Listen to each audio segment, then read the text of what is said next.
City officials say the voting turnout today so far has been light but frequent. The voters are still coming in trickles.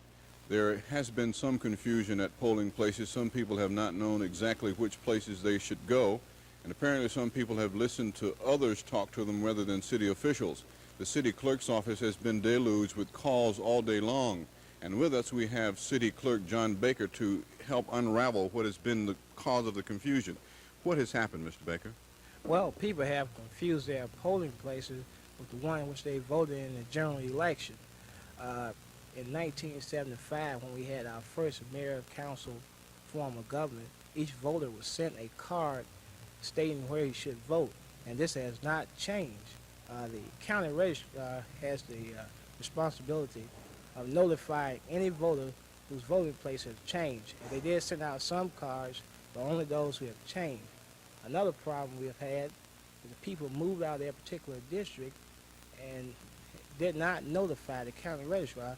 Therefore, they were in the same precinct as their old address. Now, the cards were sent out in 1975. Was there any reason that some cards should have been sent out this time, or should people have known that they were to vote at the same place today as they did in 75? That's correct, Norman. We had anticipated people, since that election was just over 2 years ago, that people would know they voted the same place in their particular council precinct. What are some of the calls you've gotten today?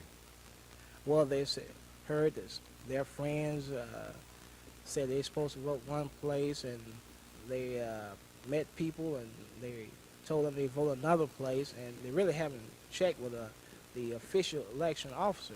At each polling place, the election officer has a book, what I have here, a list of all the qualified electors, and they have all 78,000 people who are registered to vote in the city of Montgomery are listed in this printout. Is there a possibility that some people may have voted at places where they should not have voted? No, the election official had the instruction not to let anyone vote who was not on that particular precinct list, and to direct them to the correct precinct. They had also a map so they could sort of determine what precinct they live, and that would help them find it much quicker. Thank you very much, Mr. Baker. WSFA TV News has learned that some people became frustrated, and when they got to the wrong polling place, they decided just not to vote. There have also been some reports that some mayoral candidates are thinking about going to court because people have not been able to vote because of the confusion. This is Norman Lumpkin, WSFA TV News, live from the City Auditorium.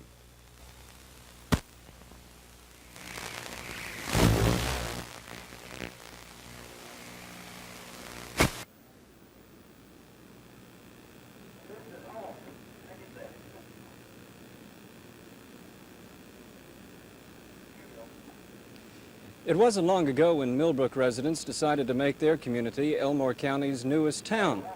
Well, that's been tried once before, but the court struck it down due to a technicality. But this time around, residents are evidently confident that local government will be staying around here for a while, and they've been showing up steadily today at Millbrook's Community Center, where all the votes are being cast. There are some 1,200 registered voters in the newly incorporated community. Less than 800 have their say in the incorporation election. But apparently, now that the stage has been set, residents are anxious to determine the players.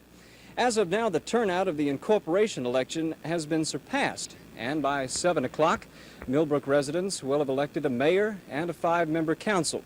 Of course, there may be some runoffs, but whatever the case, WSFA will have the totals to you as soon as the votes are counted, so stay tuned. Bill Weaver, WSFA TV News, from the outskirts of Millbrook.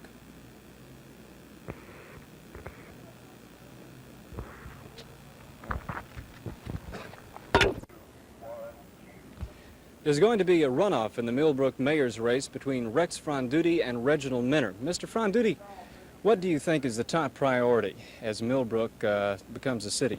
Well, it's difficult to say exactly which is the top priority, but we have many that we have to look into and try to solve. And of course, I'm very surprised in Millbrook that many homes do not have water, for example. And sewage is a very important problem. Police department is a very important problem, which we don't have. Better fire protection. How about you, Mr. Minner? I think police protection, help for the fire department, and we need to do something about the drainage problem in our area. These are the top priorities. Thank you very much. Here's how it looks in the council race. In place number 1, Charles Carroll is the winner. In place number 2, a runoff between Ed Essex and Lily Lucille Mays. Place number 3, Richard Long is the winner. Place number 4, Ralph Hull. And in place number 5, a runoff between Dana Crawford and Oliver Fenderson. This is Bill Weaver reporting from Millbrook. The council business is still going on in the chamber, but we were able to get the new Mayor Farmer in here. Mayor, we have just gotten results that with about 100% of the vote, we projected you get over 70% of them. What's your reaction to this victory in such a large mayoral race? Wow. No, seriously, I'm very thankful and very grateful to the voters and citizens of Montgomery for giving me this mandate. I want to thank all of those who worked so hard for me and for those who voted for me. I certainly believe that it is a mandate in a sense that it is a belief in my philosophy of government, and I shall continue to conduct the affairs of the city in the same way that I have tried to do as president of the city council and now and act as mayor. And I just thank the people from the bottom of my heart, and I pledge to give them the very best that's in me and do the best job that I can for all of the city of Montgomery. Thank you very much. The new Mayor Emery Farmer of Montgomery. This is Wallace Sears with a live report from the City Council. Sewage is a very important problem. Many homes do not have water, believe it or not. We must have a police department, a very good fire department. This is very important to start the city. Of course, I'm very in favor of trying to expand 143 as far as the bridge is concerned, because without the bridge, which is Taylor Goodwin Bridge, Millbrook will be isolated, and I feel we as a city will be hurt, and therefore some of these things could be accomplished. Can you see the residents of Millbrook putting out a little bit more tax money for some of these things? It's hard to say at this moment that we exactly see where the revenues are going to come from. Once we establish where the revenues are coming from, then perhaps we shall have to look at other avenues. Once we have the first meeting, whoever's elected, then they will have to do something about the police department. The fire department is in desperate need of some help, immediate help. Of course, one of the major problems in our area is a drainage problem. We need the ditches in the area, which some of them have not, in my lifetime, been cleaned out. We need roads. The roads in the whole incorporated area in terrible shape. There's some roads that have not been paved in 50 years, and then some that need paving have never been touched.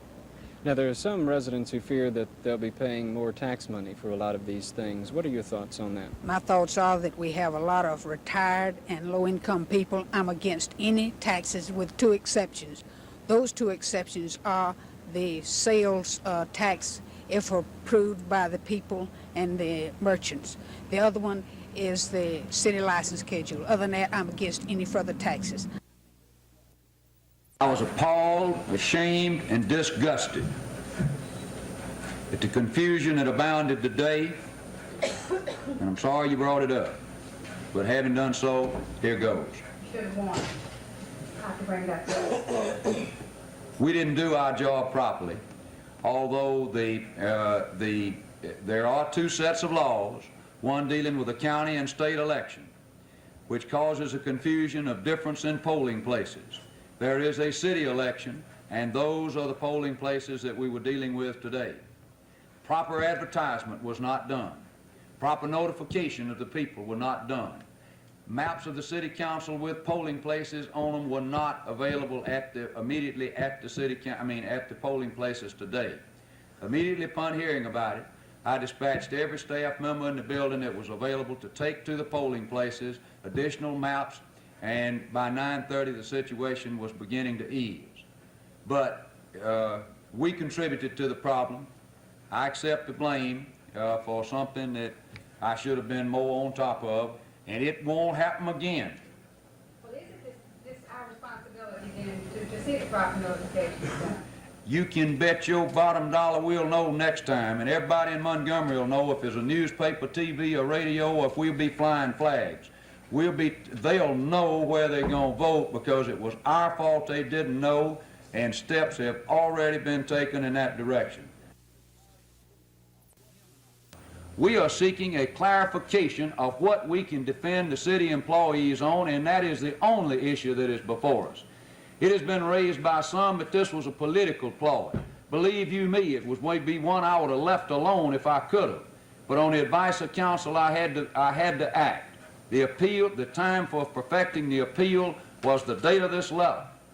It has also been stated that I overstepped my bounds.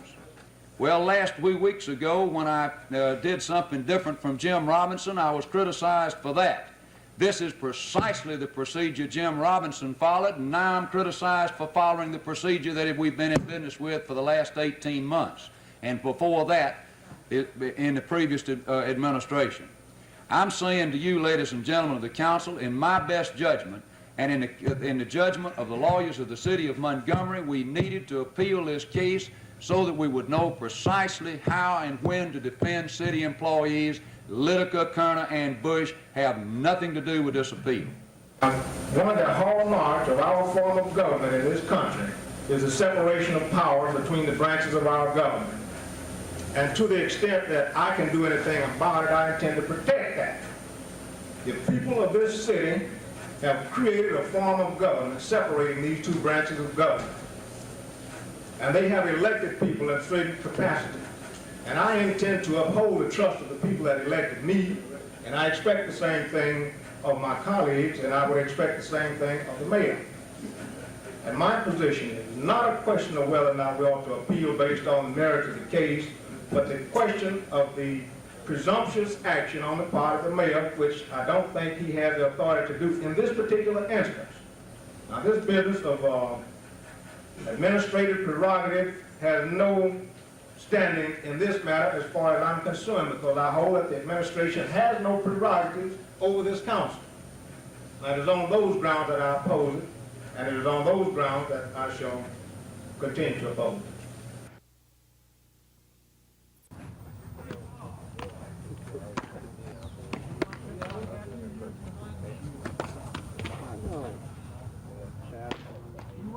That's it. Let's get that for him. Hey, Brad, want to move all that stuff? My catcher this year will be Greg Shippey. He'll be doing most of the catching. He caught in Lakeland last year, and he did a real good job down there. He hit about 270, something like that, and he was one of the guys that had a little thump. He had some thump at that ball club. He can hit a lot. He can hit a ball a long way. He can hit some home runs. At first base, we have Benoit Garrison. He played in the Florida State League last year, and I talked to Jim Leon, who managed down there, and he said that V probably got as many big hits as anybody on that ball club. He's a pretty good clutch ball player. He's been playing for about 2 or 3 years, and this will be his first crack at the AA level. But he's a good defensive first baseman. Seems to make all the plays, as you just saw right there with that one-handed snag. This is another one of the organization's good young prospects. Lou Whitaker, he was the MVP in the Florida State League last year. Stole 60 bases? Stole something like 40, 50, or 60, I don't know. He hit a whole bunch of them, and he hit closer to 300 and did a great job as a defensive third baseman down there. But the organization is going to try him out at second base because apparently they feel that, within a couple of years he can be a major league second baseman. Great. Short, we have Alan Trammell. He's only about 19 years old, and he has great potential and great tools. He's good arm, he has good range, he does everything well defensively, and he come up here last year for a little while at the end of the season when Gulliver got hurt, and did a good job for Les in the Montgomery Ball Club, and I have to say he's a definite major league prospect at this time. Okay. This is Teddy Brazell. He's played here in Montgomery for a year or two, and he's going to be my second catcher. And I have a problem at third base right now with an injury and a kid on the way. And if they don't get here in time, well, Braz will probably be my third baseman in tomorrow night's opener. He did a good job here last year as a second catcher, and he's good at handling the bullpen. He's going to be kind of a right-hand man of mine and work in the bullpen and help me with the pitchers and that type of thing. Number 24. This is number 24, Kenny Bolick. He's an outfielder. He went to the University of Arizona. Drafted him a couple years ago. He hit 290 in Clinton last year. This is Terry Lynch, who was here last year. He hit 300 for the Montgomery Club last year. He's going to be a DH and spot him in the outfield. So this is Dave Stegman, also out of the University of Arizona. He was Detroit's #1 pick in the I believe it was the secondary phase. Last year he came to Montgomery in June and did a great job here for Les Moss and the Montgomery Ball Club. Hit about 265 or something, and he's a real good outfielder. He was on the AAA with the AAA club most of the spring, but because of a numbers problem in the outfield position there, I believe they had about 8 or 9 outfielders there. Well, they sent him down here to Montgomery to play. In right field for us, we're going to have Billy Michael. Billy has been playing in pro ball now, I guess, for about 4 or 5 years, and he's always had the potential, but he's never really put it together. And last year he hit 300 with the Lakeland Ball Club in A-ball, and he merits a shot at Double-A. And this year he can run, he can throw, he can do just about everything. It's just a matter of him putting everything together, and I expect him to have a pretty good year for us this year. He's a pretty good ball player.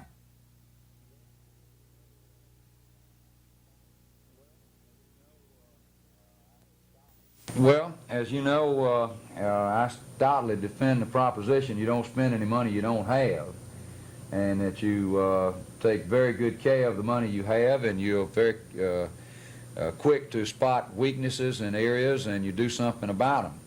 And if you can find a savings, you certainly find a place to move in and make those savings, as we did when we refinanced the Civic Center bonds. Saved the city some $700,000 in debt service over the next 20 years. There are areas that I think we can make some savings and some consolidations, and we'll be working towards that.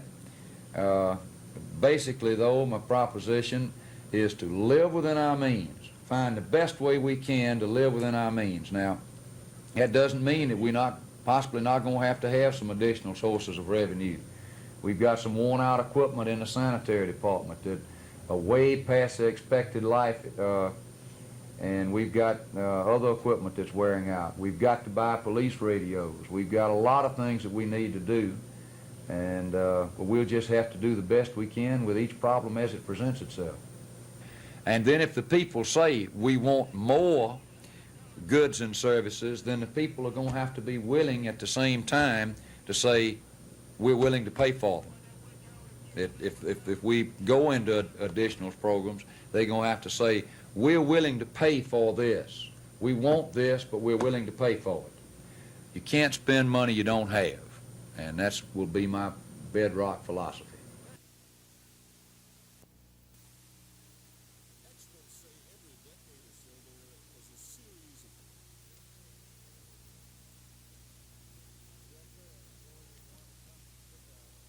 Yes, sir. An employee of one of the companies took a cylinder home with him one night from the plant, and him and his friend used it that night and got messed up off of it. And he went to work the next day, and when he got off work, he came home and his friend was laying in bed dead. He'd used it during the day. When are we going to celebrate my husband's new job? It can't be. Basically, the gas cuts off the supply of oxygen to the brain, so that in an extreme case, there's no oxygen at all in the brain, and death can occur in 3 to 5 minutes. In chronic cases where people use the drug over and over or take the gas more often than once, the lack of oxygen to the brain can cause permanent brain damage. What is the possibility of persons who may be involved in stealing this gas having injured themselves but not knowing it yet? It would depend on how the gas was being used, how much they're using it. Generally speaking, it can be used without any obvious brain damage, but we don't have any real statistics on how long it could be used without the brain damage showing up. And we know that in a heavy dosage that the brain damage will show up rather soon.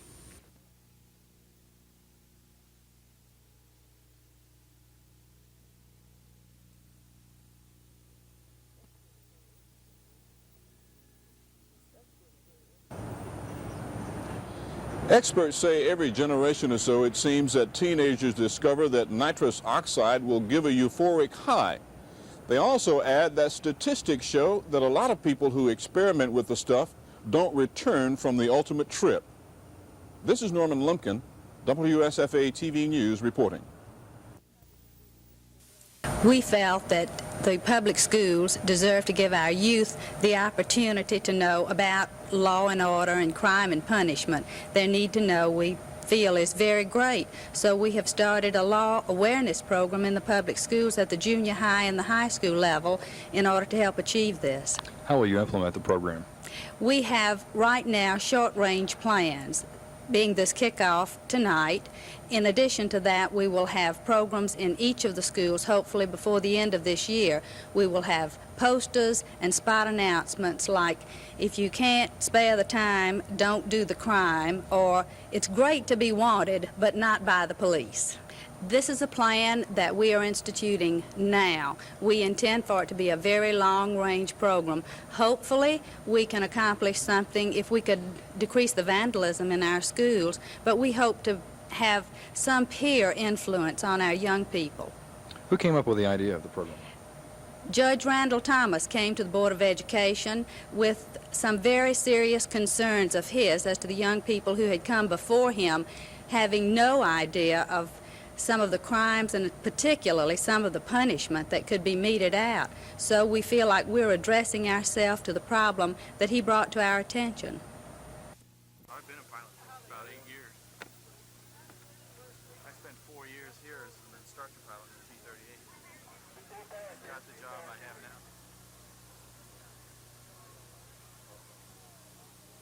now. Judge, do you think this area will ever fully recover from the economic loss that the closing of Craig will mean? I certainly do. I think that this will not be an immediate thing. We're looking at the very best recovery initially 2 to 3 years. But I certainly believe it'll recover. And we've got a unified, concentrated effort on the part of the city, the county, the chamber.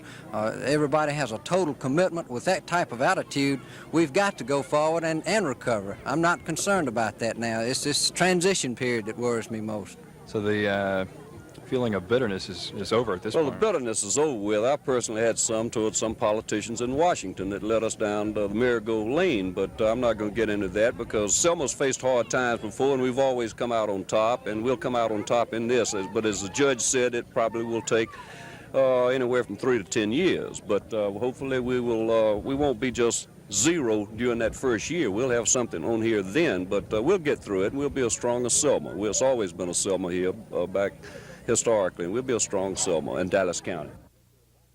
So as thousands of Selma citizens take their last look at Craig Air Force Base, in the future they will hold in their minds what was once here, and only hope that what takes its place will mean progress for this area.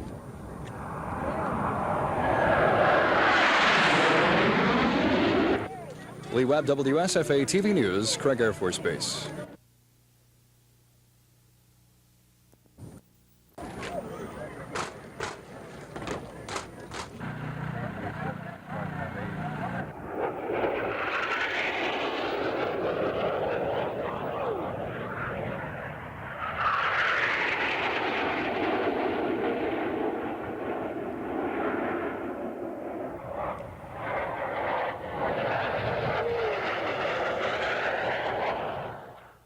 Right now, we've had the presidential economic team in here to work with the city and the county, and Judge Jones and myself, and we've tried to put together some community leaders, and we've got to come up with a board and go through all the various agencies in order to get the property back, and we have to prove to them that we have the expertise and the ability to have the wisest use of handling this property in the best of the taxpayers' interest. Our plan is to establish an airport authority, and we feel that probably that's the most essential step and necessary step that we'll take.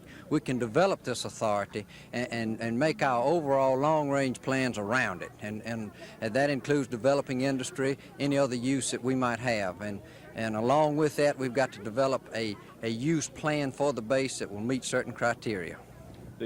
The director of the airport authority would hire a director, and then he would be in charge of running the base, and then all your various agencies can come in here and qualify for usage of it. One thing we've already had come to us is where the Highway Patrol would have one police training academy here, where all your law enforcement, city police, county police, state troopers would be trained here. We've got a mess hall, we've got a gymnasium, you've got barracks, and then this would, as federal funds drop out from these colleges, been training them and split up throughout the state, they'd have their college right here, and yet that wouldn't interfere here with what we've talked about in industrial training, but they have about 500 people being trained and about 100 full-time employees. So we're working on about 10 different directions at one time, and we got more meetings to come.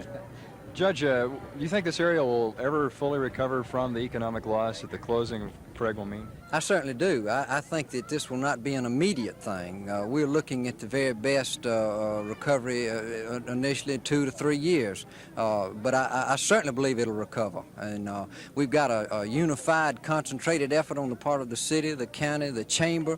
Everybody has a total commitment. With that type of attitude, we've got to go forward and recover. I'm not concerned about that now. It's this transition period that worries me most. So the feeling of bitterness is over at this point. Well, the bitterness is over with. I personally had some towards some politicians in Washington that led us down the merry-go lane, but I'm not going to get into that because Selma's faced hard times before, and we've always come out on top, and we'll come out on top in this. So as thousands of Selma citizens take their last look at Craig Air Force Base, they will hold in their minds as they leave what was once here, and only hope that what takes its place will mean progress for this area.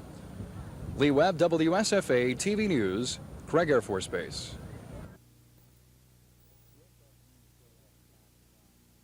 Yesterday afternoon, shortly after 5 o'clock, the victim was shopping at the A&P on Carter Hill Road. She pulled the car up in front of the store to get her purchase, and the subject asked the young lady if she would take him home. His car wouldn't start. She agreed to do this. He got in the car with her and proceeded down Vaughn Road.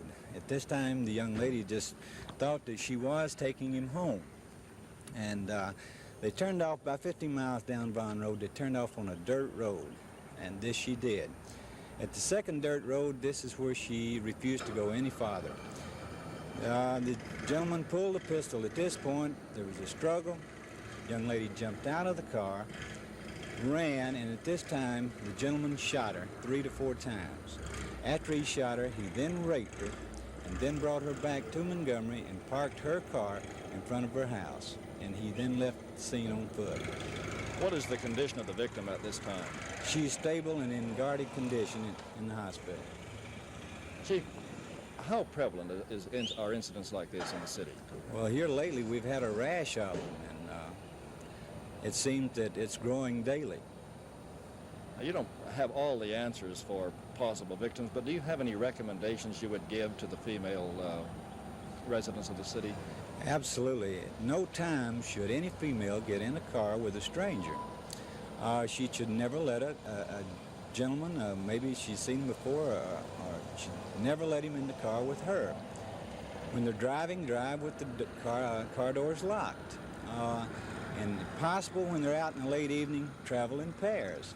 Shopping or whatnot, try to have someone with them. It's very dangerous anytime you allow a gentleman to get in the car with you at night. You never know what their intentions are. Phil, as you know, there's something special about opening night at home, not only here at Patterson Field, but at professional ballparks across the country.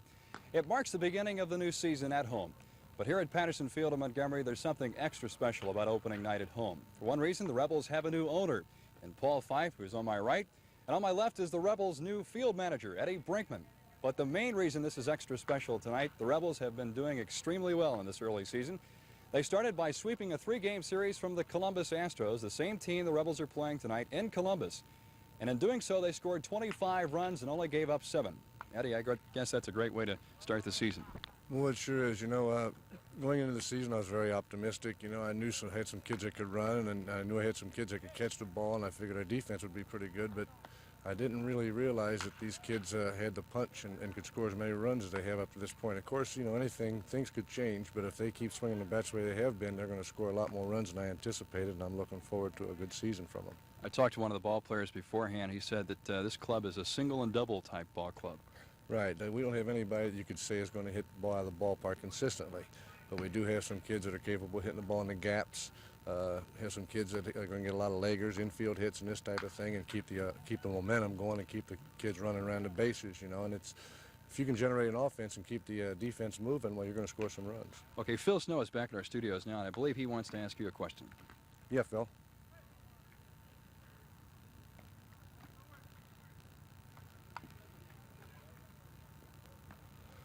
Well, up to this point, I can't say that I can find anything at all. I mean, the kids have done everything that you could ask. The pitching has been, you know, just great.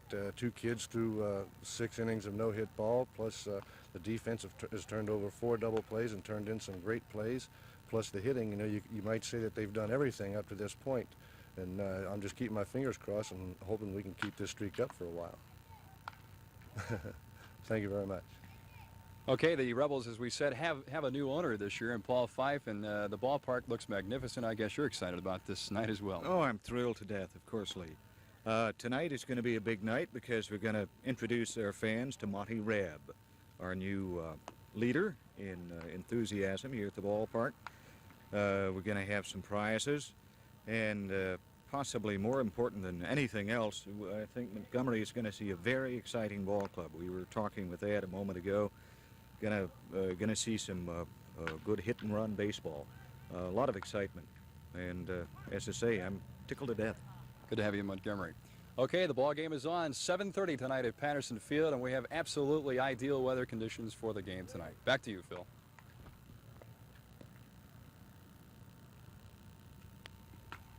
Okay, good. Thank you, Paul. Look forward to seeing you this season. Eddie, good luck. Thank you very much. We'll be looking forward to interviewing you throughout the season. Okay. Thank you.